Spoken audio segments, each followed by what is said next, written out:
দিচ্ছি। নাও দেখো বন্ধুরা, যে আমরা প্রিপোজিশন বলতে বুঝি কি এক শব্দ। এটা প্রথমেই তুমি এটা কারেকশন করো। প্রিপোজিশন কোনোদিনও এক শব্দ না। তুমি যদি তোমার অ্যাডভান্সের সংজ্ঞাটা লেখো তোমার বিশ্ববিদ্যালয়ে ভর্তি পরীক্ষায়, বিশ্বাস করো তোমার কাটতে দিব। আমি খুব কষ্ট নিয়ে বলতেছি, কাটতে দিব। তুমি লিখবা কি, যে সকল শব্দ নাউন বা প্রোনাউনের পূর্বে বসে বাক্যে অবস্থিত অন্যান্য শব্দের সাথে সম্পর্ক স্থাপন করে তাকে প্রিপোজিশন বলে। এটা একটা বেমালুম ভুয়া কথা। আমি দায়িত্ব নিয়ে বলতাছি। দেখ আমি সংজ্ঞাটা লিখছি, লিখা ফেল। একদম এসএসসি না এইচএসসি না বিসিএস পর্যন্ত লেখলেও চলবো। দেখো লিখো, কাজী জাফরুল কাজ, তুমি কি লিখতেছো? যে ওয়ার্ড বা ওয়ার্ড সমষ্টি, এই যে ওয়ার্ড সমষ্টি লিখতে হবে।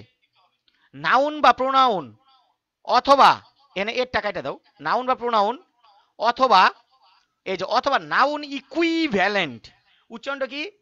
ইকুইভ্যালেন্ট এর পূর্বে বসে বাক্যের অন্যান্য অংশের সাথে, এই যে বাক্যের অন্যান্য অংশের সাথে ওই নাউন বা প্রোনাউনের অথবা নাউন ইকুইভ্যালেন্টের, এই নাউন ইকুইভ্যালেন্ট শব্দটা বলতে হবে, সম্পর্ক স্থাপন করিয়ে দেয়, তাই প্রিপোজিশন। এটা হচ্ছে প্রিপোজিশনের একদম, এটা আমি বিশ্ববিদ্যালয় ভর্তি গাইড থেকে এই সংজ্ঞাটা তোমাদের লিখা দিলাম। তোমার এটা পড়তেই হবে, এমনি এই সংজ্ঞা তোমার মুখস্থ করতেই হবে। সো হোয়াই নট নাও, এখন কেন নয়?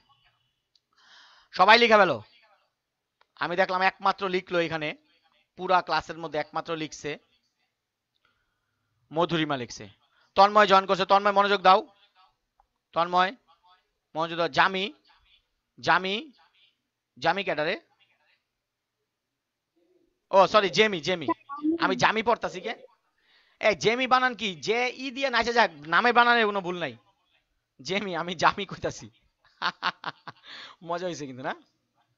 আচ্ছা দেখো, তাহলে প্রিপোজিশনের সংজ্ঞাটা তোমরা লিখে ফেলছো। প্রিপোজিশনের সংজ্ঞাটা তোমরা লিখে ফেলছো। বন্ধুরা নাউন ইকুইভ্যালেন্ট কি? নাউনের সমমান। আচ্ছা তোমাদের আমি পড়াইছিলাম মনে আছে, নাউন অ্যাডজেক্টিভ, অ্যাডজেক্টিভও না আবার নাউনও না, কিন্তু নাউন পড়াইছিলাম কিন্তু। এই যে যেমন ট্রি, ট্রি শুধু ট্রি বললে কি বোঝায়? শুধু ট্রি বললে বোঝায় এটা একটা গাছের একটা নাউন, এটা একটা কমন নাউন। পৃথিবীর যত গাছ আছে সব গাছই ট্রি, একদম ছোট্ট থেকে বড় করে শত গাছ। কিন্তু তার আগে যদি আমি ম্যাঙ্গো ট্রি লিখি তাহলে এটা একটা অ্যাডজেক্টিভের মতো কাজ করে। তাহলে এগুলির বলা হয় নাউন ইকুইভ্যালেন্ট প্রিপোজিশনের সময়। যেমন he is under the mango tree, he is under the mango tree, এখানে ম্যাঙ্গো ট্রি হচ্ছে নাউন ইকুইভ্যালেন্ট। যাই হোক এটা অত ইম্পর্টেন্ট না এখন। এখন দেখো বন্ধুরা, প্রিপোজিশন কয় ভাগে ভাগ? এই প্রশ্নটা যে কত জায়গায় তোমার ফেস করতে হবে এটা আমি জানি না। প্রিপোজিশন আমি দেখানোর আগে বলতেছি, গরুতে যেমন 7 ভাগ দেওয়া যায়, প্রিপোজিশন এমন 7 টুকরা। প্রিপোজিশন 7 ভাগ, মনে রাখবেন 7 ভাগে ভাগ করা যায়। গরু যেমন 7 ভাগ, প্রিপোজিশনও 7 ভাগ। আচ্ছা এই 7 ভাগের মধ্যে আপনার জীবনে স্পোকেনের ক্ষেত্রে এবং আপনার ফ্রি হ্যান্ড রাইটিং এর ক্ষেত্রে 3 ভাগ কমন, মানে সবচেয়ে ইম্পর্টেন্ট। আর বাকি 4 ভাগ আপনার গ্রামার নলেজের জন্য আপনার you have to gain knowledge about others 4, অন্য 4টা সম্পর্কে তোমাকে নলেজ অর্জন করতে হবে। 4 প্রকার প্রিপোজিশন, 7 প্রকার প্রিপোজিশনটা কি দেখেন? সিম্পল প্রিপোজিশন, ডাবল প্রিপোজিশন, আমি এটা দেখাচ্ছি আপনাদেরকে একটু দেখেন। Simple preposition, double preposition, compound preposition, participle preposition, phrase preposition, disguised preposition, detached preposition. বন্ধুরা আমি এখন তোমাদের এখানে প্রিপোজিশন শেষ করব। আমি আবারও বলতেছি, যারা মনোযোগটা এখন পর্যন্ত দিতে পারো নাই, মনোযোগটা এখন দাও, এখন দাও এবং দিলটা লাগাও। এখন ক্লাসটা যদি তুমি প্রিপোজিশন মুখস্থ না হয়, তুমি ক্লাস শেষে আমারে বলবা যে স্যার আমি মনোযোগ ছিলাম, আমার ক্লাস, আপনার ক্লাসে মনোযোগ ছিলাম, আমি প্রিপোজিশন আমার 7 প্রকার প্রিপোজিশন মুখস্থ হয় নাই। বিশ্বাস করো আমি একটুও তোমার বকাবকি করবো না, কিন্তু কষ্ট পাবো যে তুমি মুখস্থ করতে পারো নাই। দেখো খুব মনোযোগ, আমি আগে 7 প্রকার প্রিপোজিশন আমার মুখস্থ আছে, এটা আমি তো ছোটকালে মুখস্থ করছি। Simple, double, compound, participle, phrase, disguise, details. যাদের মুখস্থ হয় না, যেই কাকাদের বা কাকিদের মুখস্থ হয় না, সেই কাকাদেরকে বলবো আসুন আমার গাড়ির নিকট, দেখুন আমার ওষুধগুলো। এই ওষুধটাতে আপনার প্রিপোজিশন মনে থাকবে, গ্যারান্টি, বিফলে মূল্য ফেরত। ওষুধটা কি? এটা হইতেছে বড়ি, একটা বড়ি, সেটা হচ্ছে 3D 2P SC। বন্ধুরা 3D 2P SC, আবার বলতেছি 3D 2P SC। যারা একদমই মুখস্থ হয় না এই বড়িটা তাদের জন্য। তারা খাওয়ার পরে পানি খাবা না, পানি না খাইয়া থাকবা, একটু পরে পানি খাইবা, তাইলে মনে থাকবো। অর্থাৎ ডাইরেক্ট পেটে গেলে হইব না, কিছুক্ষণ গলায় থাকতে হইব।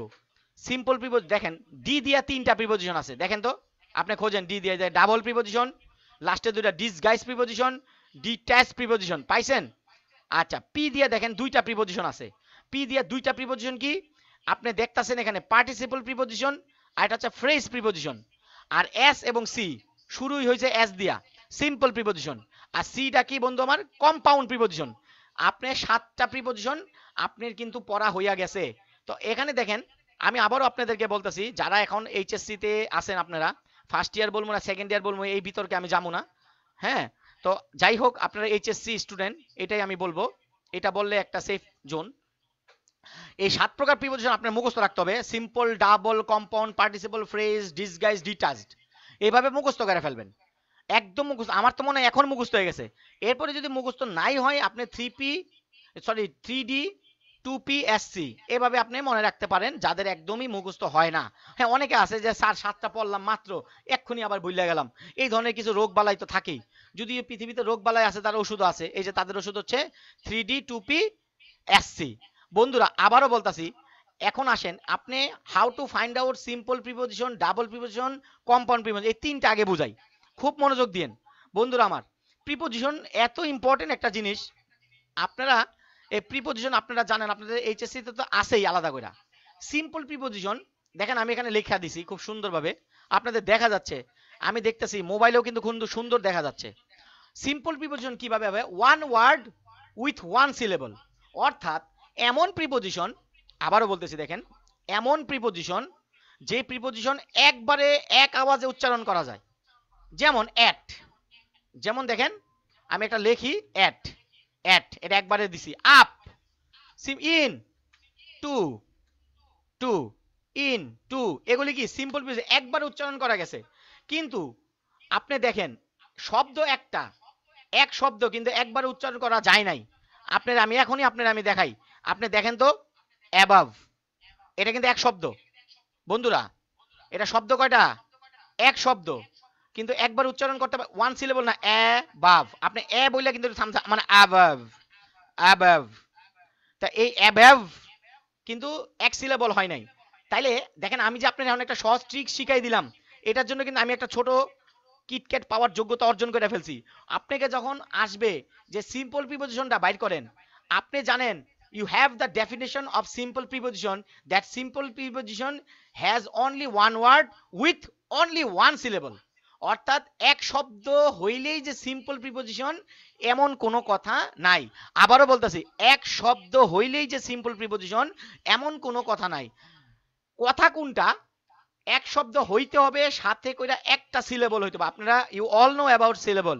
সিলেবল মানে কি? বাক্য, শব্দ উচ্চারণের জন্য আপনি কয়বার থামলেন, কয়বার ব্রেক করলেন, এটার বলে সিলেবল। ডাই সিলেবল, পলি সিলেবল, মনো সিলেবল, এগুলো আছে, আপনারা জানেন। আচ্ছা, তাহলে আমি বিশ্বাস করি সিম্পল প্রিপোজিশন এখন জীবন আপনারা বলবেন না। আপনি দেখেন, আপনাকে যদি আমি এখন বলি যে উইথ, আপনি পরিষ্কারভাবে বলে দিতেছেন স্যার এটা একটা সিম্পল প্রিপোজিশন, কারণ যে উইথ একবারে উচ্চারণ হয়ে গেছে এবং এক সিলেবল। তাইলে আপনাকে যদি এখন আমি বলি যে ইনটু, আপনি বলবেন কোশ্চিন কালেও এটা সিম্পল প্রিপোজিশন না। আমি আপনার সাথে যুদ্ধ করব যে হ্যাঁ এটা তো একটা শব্দ, আপনি বলবেন হোক এক শব্দ, it is not one syllable, এটা তো এক সিলেবল না। তাহলে ইনটু সিম্পল প্রিপোজিশন না। বন্ধুরা আজকের ক্লাসটা আপনারা যারা উপস্থিত আছেন, যদি মনোযোগ থাকেন আপনারা, আমি মনে করি আপনারা ভুলে যেতে চাইলেও পারবেন না। এই যে সিম্পল প্রিপোজিশনের যে ব্যাখ্যাটা আমি এখন দিলাম, আমি কোনো সংজ্ঞা পড়াই নাই। আপনি আপনার এখন বই খুলেন, ওইখানে বিভিন্ন কথাবার্তা লেখা আছে, কিচ্ছু না। আমি যা বলছি, যে প্রিপোজিশন কেবলমাত্র একটি শব্দে গঠিত হয় এবং এক উচ্চারণে উচ্চারিত হয়, তাকে সিম্পল প্রিপোজিশন বলে। সংজ্ঞা আপনি লেখেন না, আপনি আপনার মতো লেখেন। এখানে আমি ছাড়া 20 জন আছেন, 20 জন 20 রকম সংজ্ঞা লেখেন, আমার কোনো আপত্তি নাই। কিন্তু এক শব্দ এক উচ্চারণে হবে, এইটাই সিম্পল প্রিপোজিশন, দ্যাটস অল, সারা জীবনের জন্য। এইবার তোমাকে যদি সিম্পল প্রিপোজিশন ভুলা যাওয়ার জন্য কেউ 100 টাকা হাদিয়াও দেয়, তুমি কিন্তু ভুলতে পারবা না। আমি মনে করি যারা মনোযোগ দিছো, আসো now come to the point two. বন্ধুরা আমি সিম্পল প্রিপোজিশনটা বুঝাইলাম, আশা করি তোমরা বুঝতে পারছো। আমি সবার মনোযোগ আকর্ষণ করতেছি। অনলাইন ক্লাস সবাইকে মনোযোগ আছে কিনা দেখা সম্ভব না, তবে আপনি যদি আপনি নিজের একটু নজরদারি রাখেন যে আমি আমার বিবেকের কাছে দায়বদ্ধ, আমি কিন্তু কষ্ট করে পড়াইতেছি, রোজাও আছি আমি আজকে আলহামদুলিল্লাহ। এই পড়াইতে কিন্তু কষ্ট হয়, একদম শেষ মুহূর্তে দেখো আর অল্প সময় আছে ইফতারির, আমি পাশে পানি নিয়ে বসে রয়েছি। এই টাইমেও যদি তোমরা মনোযোগ না দাও, এটা কিন্তু স্যারদের উপর জুলুম। মনে রাখবা এগুলো কিন্তু ফলাফল ভালো হয় না। দেখেন ডাবল প্রিপোজিশনটা কি, ডাবল প্রিপোজিশনটা কি মনে রাখবেন। আমাদের বইগুলাতে কি করছে, ডাবল প্রিপোজিশন আর কম্পাউন্ড প্রিপোজিশনের মধ্যে প্যাচ লাগাই লাইছে। একবার কইতাছে এটা ডাবল, আবার কয় এটা কম্পাউন্ড, দুইটাই প্যাচ। আমি ভাগ করে দিছি দেখেন, দুইটা সিম্পল প্রিপোজিশন মিললা, আবার বলছি দুইটা সিম্পল প্রিপোজিশন মিলে একটি ডাবল প্রিপোজিশন হয়। আমি লিখা দিছি দেখেন, সিম্পল যোগ simple equal to double preposition. অর্থাৎ একটু আগে আপনাদের সাথে একটা নিয়ে কথা বলতেছিলাম যে ইনটু, একটা নিয়ে কথা বলছিলাম যে ইনটু, ইনটু ইনটুটা কেন সিম্পল না এক শব্দ, কারণ কি এখানে ডাবল দুইটা সিম্পল প্রিপোজিশন হয়েছে। এখানে কয়টা সিম্পল প্রিপোজিশন হয়েছে, এই দেখেন ইনটু, ইনটু এটা হচ্ছে একটা ডাবল প্রিপোজিশন। আচ্ছা, আবার সিলে বলো দুই, সিলে বলো দুই, খেয়াল করেন। আচ্ছা কম্পাউন্ড প্রিপোজিশন, বন্ধুরা কম্পাউন্ডের এই সংজ্ঞাটা খেয়াল রাখবেন, আমরা অনেক সময় ভুল করি। যেমন আপনি খেয়াল করেন সিম্পল প্রিপোজিশনের পরে একদম সাথে সাথে যদি কোনো নাউন শব্দ থাকে, খুব মনোযোগ দিন, সিম্পল প্রিপোজিশনের পরে যদি কোনো নাউন শব্দ থাকে, সিম্পল প্রিপোজিশনের পরে যদি কোনো নাউন নাউন শব্দ থাকে অথবা অ্যাডজেক্টিভ শব্দ থাকে অথবা কোনো অ্যাডভার্ব থাকে, তাকে বলা হবে compound preposition. Compound preposition, compound প্রিপোজিশনটা দেখে নেন আমি যে সংখ্যাটা দিছি, নাহলে কম্পাউন্ড আর ডাবলের মধ্যে কিন্তু প্যাচ লাগা যায় এবং তোমরা কিন্তু বের করতে ভুল করলে তখন কিন্তু ধরা খায় যাবা। খেয়াল করো কম্পাউন্ড প্রিপোজিশনটা কি, অর্থাৎ একটা সিম্পল প্রিপোজিশন থাকবে, after simple preposition you will get a noun or an adjective or an adverb, তখন হবে এটা কম্পাউন্ড প্রিপোজিশন। কম্পাউন্ড প্রিপোজিশন হবে এটা, তখন কম্পাউন্ড প্রিপোজিশন হবে। বন্ধুরা আমার তাহলে কম্পাউন্ড প্রিপোজিশন একটু তোমাদের একটু বুঝাই। যেমন দেখো দ্য ক্যাট ইজ আন্ডার অথবা in the under the table. দেখো খেয়াল করো আন্ডার শব্দটা আছে, আমার কাছে মেসেজ আসতেছে, এক মিনিট ডিসি ডিসি করি সব। হ্যাঁ যেটা বলতে নিয়েছিলাম, আচ্ছা we live in Dhaka, we live in Dhaka সহজভাবে দেখা দিচ্ছি, খুব মনোযোগ, জেমি মনোযোগ দাও, তন্ময় জেমি মনোযোগ দাও। উই লিভ ইন ঢাকা, এখন আমি তোমার ইন ঢাকার নিচে দাগ দিলাম, তুমি কইলে এটা, এরপর তোমার বললাম যে প্রিপোজিশন বাইর করো, তুমি কইলে হায় হায় এখানে তো আপনি ভুল করছেন। প্রশ্ন কি, কি ভুল করছি? তুমি বললা স্যার আপনি ঢাকার নিচে দাগ দিয়েছেন কেন? ঢাকার নিচে দাগ দিয়েছেন, ঢাকা তো কোনো প্রিপোজিশন না, ঢাকা তো একটা নাউন। তখন আমার উত্তর কি হবে, ভাই আমি তো ঢাকার নিচে দাগ দিই নাই, আমি তো ইন ঢাকার নিচে দাগ দিছি। কথাটা কি বুঝতে পেরেছেন? আমি তো ইন ঢাকার নিচে দাগ দিয়েছি, আমি তো ঢাকার নিচে দাগ দিই নাই শুধু, অথবা আমি শুধু ইনের নিচেও দাগ দিই নাই, আমি আন্ডারলাইন করেছি ইন ঢাকা। তাহলে ইন ঢাকাটা কি প্রিপোজিশন, এখন তুমি বুঝতে পারছো। সিম্পল প্রিপোজিশন হচ্ছে ইন, এরপরে ঢাকা হচ্ছে নাউন, তাহলে কি হলো কম্পাউন্ড প্রিপোজিশন। দেখছো আমি বারবার বলতেছি লাস্টের চারটা প্রিপোজিশন পড়াইতে আমার 4 মিনিট লাগবে, তুমি এই প্রথম তিনটা প্রিপোজিশন আগে বুঝো। আমি বারবার বলতেছি, আমি সবাইকে বলতেছি যে ভাই প্রিপোজিশন এই তিনটা, simple preposition, double preposition, compound preposition, যাতে তুমি আর কোনোদিন না ভুলো। এবং the main difference between simple preposition and double preposition কি সিলেবলের উপর ডিপেন্ড করে, are the difference between double preposition and compound preposition টা খুব ক্লিয়ার, যে দুটোটাই শুরু হয় সিম্পল দ্বারা, কিন্তু কম্পাউন্ড প্রিপোজিশনে after simple preposition you will get a noun word or an adjective word or an adverb word। এই হচ্ছে এই তিনটার পার্থক্য, খেয়াল করেন। Simple preposition one word with one syllable, এভাবে মুখস্থ রাখবেন। দেখেন আমি বলি, সবাই মনোযোগ দেন, একটু মনে মনে নিজের কাছে মনে মনে পড়া দেন। ছোটবেলায় মক্তবে হুজুরের কাছে পড়া দিচ্ছেন যেমন এমনি একটু পড়া দেন মনে মনে নিজের কাছে। যেমন simple preposition, one word with one syllable, one word with one syllable. Double প্রিপোজিশনের সংজ্ঞা হচ্ছে সিম্পল যোগ সিম্পল ইকুয়াল টু ডাবল। এভাবে পড়া দেন নিজের কাছে নিজে, সিম্পল যোগ simple equal to double. Compound preposition এভাবে পড়া দেন simple plus noun or adjective or adverb. Adverb first of all you have to know the simple preposition গুলো কি, এগুলো তো তোমাদের বুঝতে হবে। আচ্ছা, একটানা কতক্ষণ বকবক করছি, এবার একটু দেখি সবাই বেঁচে আছে কিনা। আমার সবার উপরে আছে দেখা যাচ্ছে প্রতিমা, তারপরে আসমান আঞ্জুম নাহি, এরপরে আজিম চৌধুরী। আজিম চৌধুরী স্টুডেন্টরা ভালোই আছে, মনোযোগ দিয়ে রাখছে। দ্রিমিত, ফাহাদ, জেমি, কাজী সাহেব আছে, জাফরুল কায়েস, মাহমুদুল হাসান, তামিম আছে, মাইশা, তাসনিম, ঐশীকে দেখা যাচ্ছে, এমডি নবীন, সাব্বির হোসাইন আছে, নাহিয়ান মিম্পি আছে, রামিশা আছে, রীতি আছে, সাবরিনা আছে, সামিয়া আছে, শ্রেয়া, সিরাজুম আছে, তন্ময় আছে, সবার শেষে মধুরিমা তালুকদারকে দেখা যাচ্ছে। ধন্যবাদ। তোমরা এই তিনটা প্রিপোজিশন আশা করি আর জীবনেও ভুলবা না। আমি একটা কথা কই, তোমরা এরপর আর কোনো বইও খুলবা না। আর আমি এখন যেই জিনিসটা পড়াইলাম সেইটা কিন্তু অন্ততপক্ষে নবম শ্রেণীতে উঠতে হবে কমপক্ষে। ছোট বাচ্চাদেরকে যদি তোমরা 6-7 এর বাচ্চাদেরকে এটা খাওয়াই দাও, ওর মাথায় কিন্তু কিছু ঢুকবো না, আগেই বলে দিলাম। এটা তোমরা ছোট ভাই বোন কখন থেকে কোন ক্লাস থেকে শিখাইতে পারবা? 9 থেকে। তারপরে মাথায় কিছু থাকতে হবে, ঠিক আছে? তাইলে এটা শিখবা।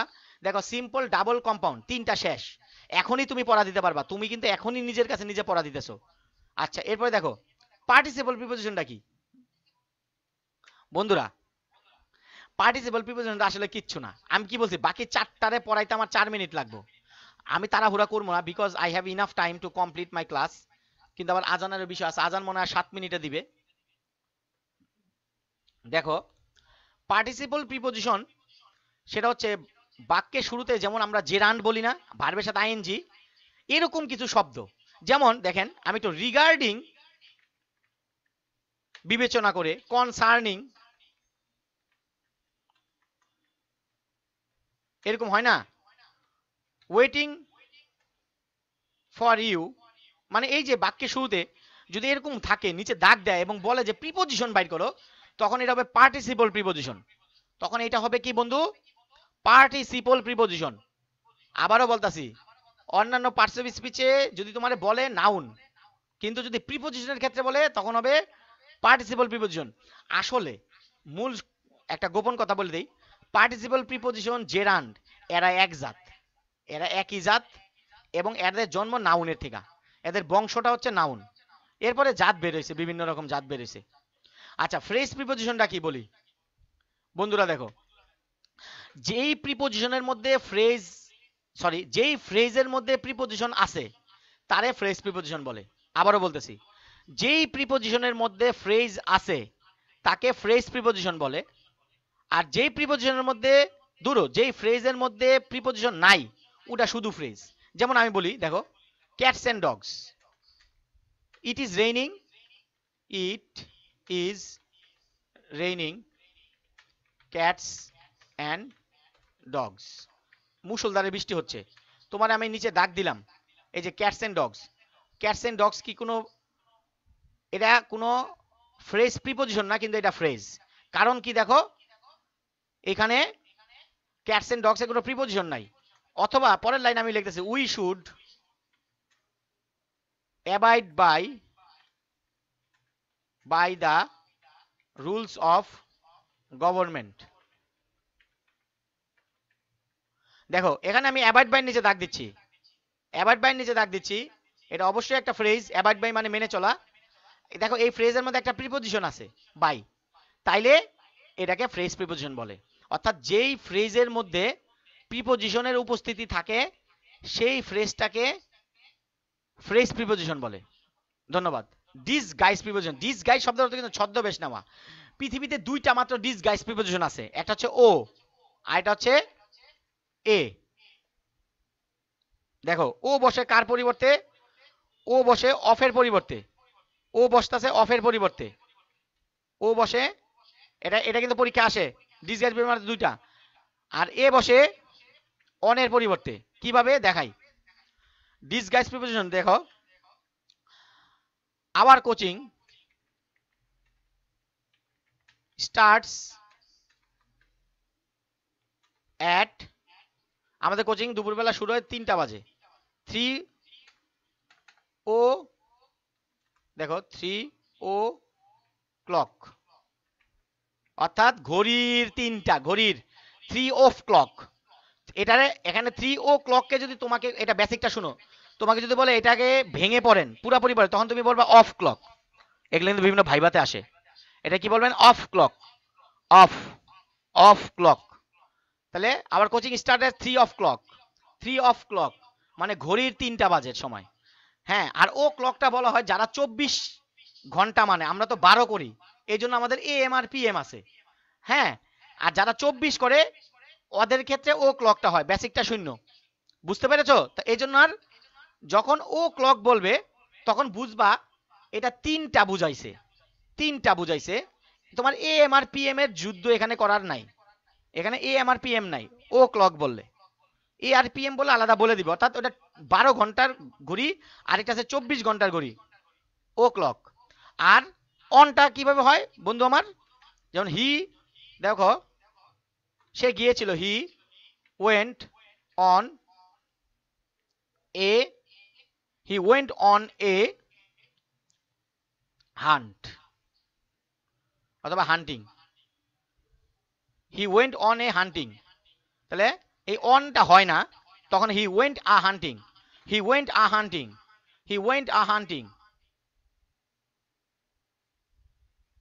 সবাই কি বুঝতে পারছো? ডিট্যাচ প্রিপোজিশনটা কি? আলাদা প্রিপোজিশন। ডিট্যাচ মানে ভাগ করা, ডিটাচড মানে ভাগ করে ফেলা, ডিটাচড আলাদা করে ফেলা। এটা খুব মজার একটা প্রিপোজিশন, ডিটাচ প্রিপোজিশন। আমি লাস্টে আবার তোমাদেরকে এভাবে অনেকগুলো লিখছি, তোমরা দেখলে বুঝবা। ডিটেচ প্রিপোজিশনটা হচ্ছে, একটা এক্সাম্পলটা আমি নিয়ে আসি, সময় যেহেতু আমাদের কম, না 13 মিনিট আছে, আমি ক্লাস শেষ করে দিব আগে আগে। ডিটেচ প্রিপোজিশন হচ্ছে, আমি মুখে মুখে বলি, কোনো প্রশ্ন করলা তুমি, প্রশ্নের শেষে একটা প্রিপোজিশন রাখছো, যেমন what are you looking for, আপনি কি খুঁজতেছেন?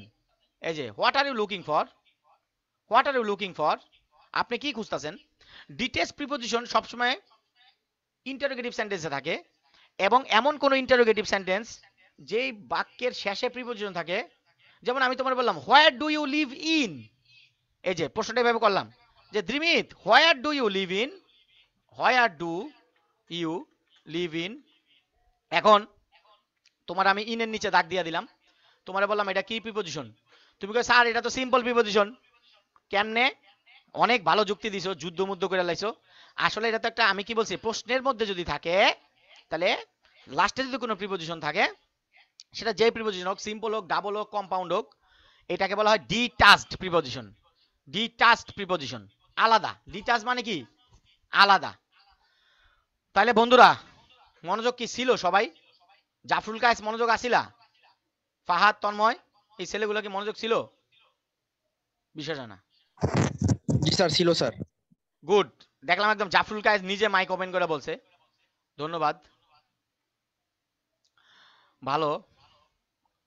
তাইলে তোমরা প্রিপোজিশনগুলো কি সবাই কি বুঝতে পারছো নাকি বন্ধুরা? জি স্যার। জি গুড। স্যার। বাইরে মনে হয় আজান হচ্ছে, আমি 2 মিনিটের জন্য বিরতি নিচ্ছি। 1 মিনিট, 1 মিনিট, 2 মিনিট, 1 মিনিট।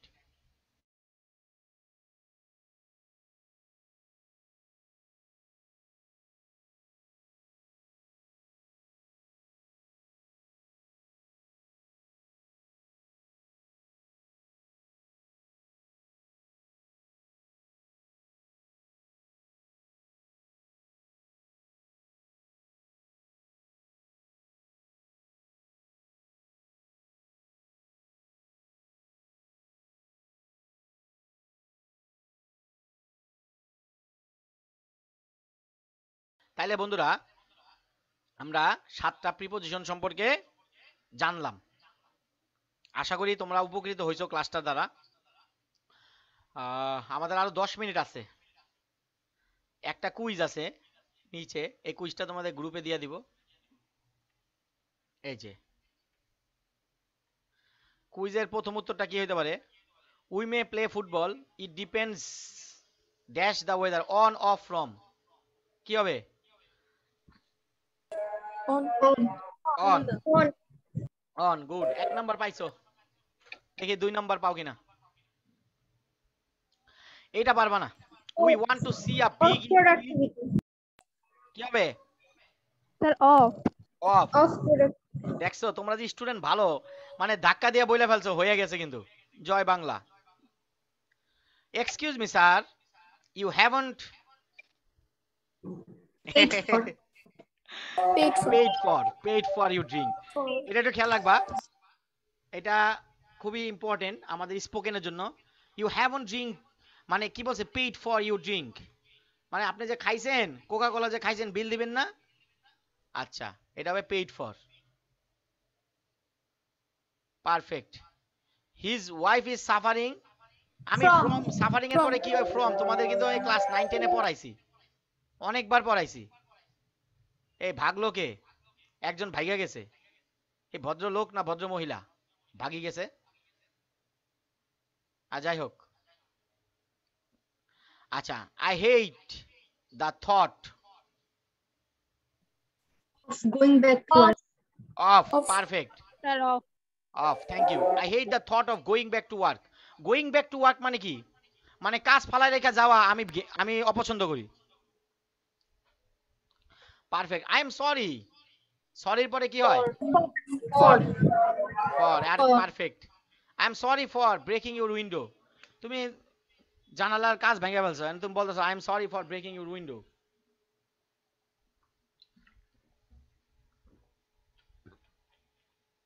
আচ্ছা, এরপরে হু ইজ রেসপন্সিবল, এটা সবাই পারলো। For. For. For. For, who is responsible for the shopping this week? You remind me, এটা পারবা না। Off. অফ, অফ কোন off? O double F. Double F কেন? না O F. O O F, শুধু F. শুধু F. Perfect. I am pleased, pleased এর পরে কি হয়? With. উইথ। With. আচ্ছা, এখন একটু বলি, প্লিজড এর পরে এটও হয়। কখন প্লিজড এট আর কখন প্লিজড উইথ, খুব মনোযোগ। যদি পজিটিভ থাকে, পজিটিভ থাকে, এই দেখো মাইট একটা পজিটিভ না, পজিটিভ থাকে তখন তুমি এট দিবা, তাহলে এখানে আমরা দিব কি এট। আর যদি পজিটিভ ছাড়া অন্য কিছু থাকে তাহলে উইথ দিব। I am pleased at your behaviour, pleased with না।